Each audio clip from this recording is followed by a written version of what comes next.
ఈరోజు Osman university arts కళాశాల వేదికగా హైకోర్టు అడ్వకేట్ ఈడుగు రంజిత్ అన్న ఆధ్వర్యంలో ఈ తెలంగాణ రాష్ట్రంలోని వరుసగా న్యాయవాదులపై మొన్న చేవెళ్లలోని అడ్వకేట్ స్వప్న కానీ నిన్న అత్తాపూర్లోని కదీర్ పైన కానీ వరుస సంఘటనలు దాడులు జరుగుతున్న ఈ రాష్ట్రంలోని ఒక న్యాయవాదులకే రక్షణ లేదంటే ఈ రాష్ట్రంలో ఈ లాండ్ ఆర్డర్ పరిస్థితి ఎట్లా ఉందో మనం ఒకసారి అర్థం చేసుకోవాలి. ఈ రాష్ట్రంలోని హోంమంత్రిగా ముఖ్యమంత్రిగా ఉన్న రేవంత్ రెడ్డి న్యాయవాదులకే రక్షణ కల్పించట్లేదంటే సాధారణ ప్రజలకు ఎలా రక్షణ ఉంటుందో ఈ యొక్క పౌర సమాజం కానీ తెలంగాణ ప్రజానికం కానీ ఈ యొక్క న్యాయవాదులు బార్ కౌన్సిల్ మెంబర్లు కానీ బార్ అసోసియేషన్ మెంబర్లు కానీ తెలంగాణ రాష్ట్ర వ్యాప్తంగా కానీ ఇటు దేశవ్యాప్తంగా ఉన్న సుప్రీంకోర్టు కానీ హైకోర్టులు కానీ అసలు న్యాయవాదులకు ఎందుకు రక్షణ చేయట్లేదు అర్థం కావట్లేదు. ఈ దేశంలోని అత్యున్నతమైన న్యాయస్థానము ఈ సుప్రీంకోర్టు కానీ ఈ రాష్ట్రంలోని అత్యున్నతమైన న్యాయస్థానం హైకోర్టు కానీ ఒక విషయం ఏంటంటే న్యాయవాదులకు మీరు పకడ్బందీగా చట్టాలు తీసుకురండి. మనం ఈ రాజస్థాన్లో చూసుకుంటే అక్కడ అడ్వకేట్ ప్రొటెక్షన్ యాక్ట్ 2003లోనే అక్కడ అమలు చేసుకొని అక్కడ న్యాయవాదులకు రక్షణ చేయడం జరుగుతుంది.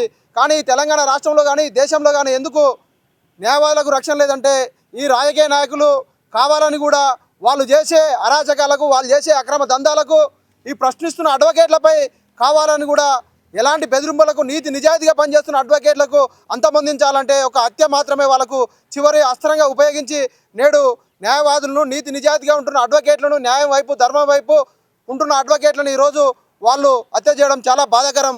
కాబట్టి ఈ దేశంలో ఉన్న రాష్ట్ర ప్రధానమంత్రికి మేము ఒకటే డిమాండ్ చేస్తున్నాం.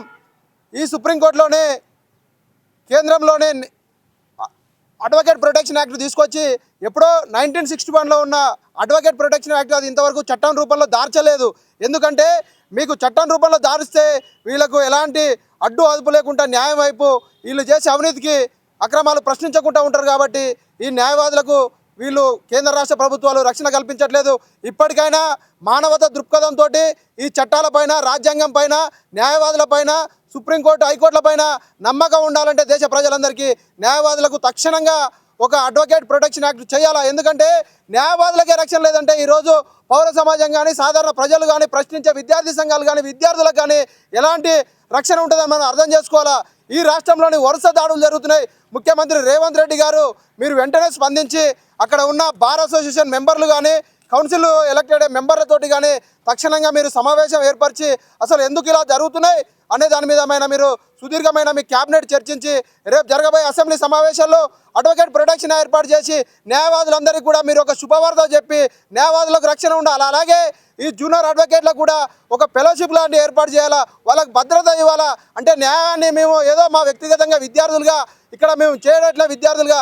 కాబట్టి ఈ యొక్క రాష్ట్ర ప్రభుత్వం వెంటనే న్యాయవాదులకు అడ్వకేట్ ప్రొటెక్షన్ యాక్ట్ చేయాలా. ఎందుకు చేయట్లేరు? ఇన్ని వరుస దాడులు జరుగుతున్నాయి. గత బీఆర్ఎస్ ప్రభుత్వంలో అక్కడైనా చూసుకుంటే వామన్ రావు కానీ నాగలక్ష్మి గారి అడ్వకేట్లకు అతి కిరాతకంగా ఎంటబడి దుండగులు హత్య చేయడం జరిగింది.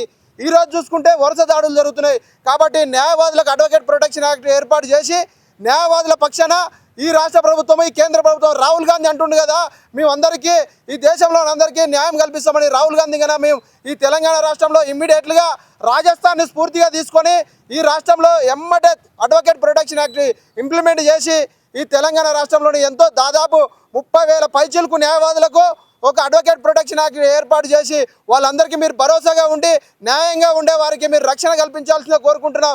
ఇలాంటి దాడులు మళ్ళా పునరావృతం కాకుండా అడ్వకేట్ల పక్షాన ఈ రాష్ట్ర ప్రభుత్వాలు కేంద్ర ప్రభుత్వాలు ఉండాల్సిందిగా ఉస్మాన్ యూనివర్సిటీ విద్యార్థి సంఘాలుగా న్యాయవాదులుగా మేము రాష్ట్ర ప్రభుత్వాన్ని డిమాండ్ చేస్తున్నాం. జై భీమ్, జై భారత రాజ్యాంగం.